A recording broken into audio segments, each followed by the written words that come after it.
సరేనంత పద.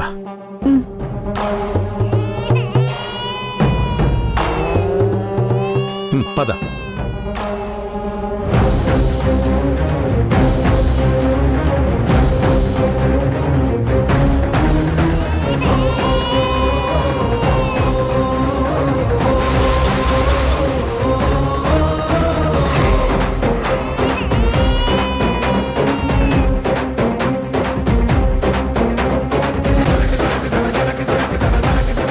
పద.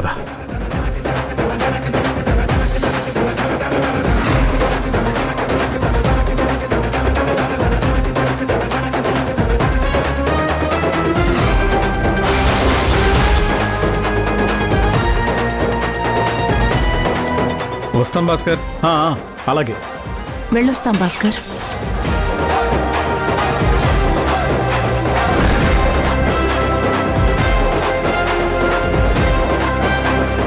భాస్కర్, నందితకి ఎలా ఉంది?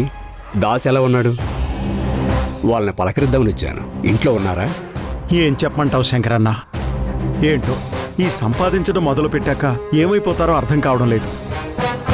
ఒక పక్క నందిత పిల్లాడు కనపడక అల్లాడిపోతోంది. పాపం చూసుకోవడానికి దాస్ మాత్రమే ఉంటే ప్రతాప్ సార్ డబ్బు కలెక్ట్ చేసుకోమని ఆఫీసుకు పంపించారు. అదేంటి భాస్కర్? అదే నాకు అర్థం కావడం లేదు.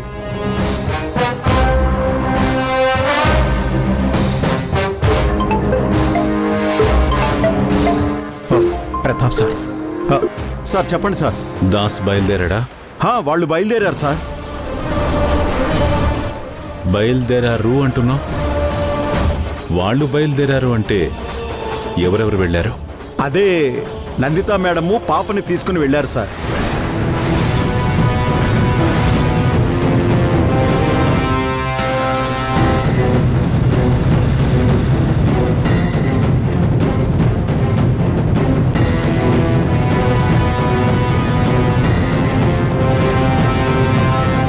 ఏం మాట్లాడుతున్నావు? నందిత పాప ఎందుకు వెళ్ళారు? నందిత మేడం గుడికెళ్లాలన్నారు, అందుకని వెళ్లేదారిలో దించేస్తానని తీసుకెళ్లాడు సార్. భాస్కర్, భాస్కర్, నువ్వు వెంటనే వెళ్ళి ఆ కారు ఆపో. ఏమైంది సార్? ఎందుకంత కంగారు పడుతున్నారు? నీకు చెప్పే టైం లేదు భాస్కర్, నువ్వు వెళ్ళు. అక్కడికి వచ్చిన తర్వాత మిగిలిన మాట్లాడతా. వాళ్ళని ఆపో. సరే సార్, సరే సార్.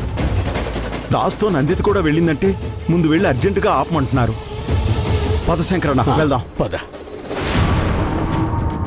వెళ్తున్నాడు. పద పద.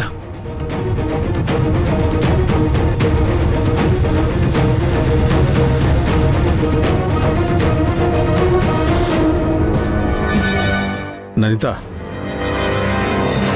దిగులు పడకు. నువ్వు చెప్పకపోయినా నీ మనసులో ఏముందో నాకు తెలుసు నందిత.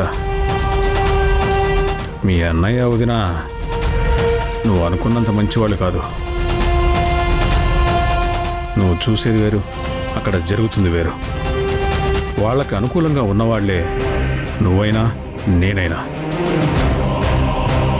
నిజం నమ్మటం కొంచెం కష్టంగానే ఉంటుంది, కానీ అది నీకు అర్థమైన రోజు అన్ని మబ్బులు ఒక్కొక్కటిగా విడిపోతాయనంత. ఈ మాటలు గుర్తుపెట్టుకో. నందిత కూడా అనవసరంగా వెళ్ళింది.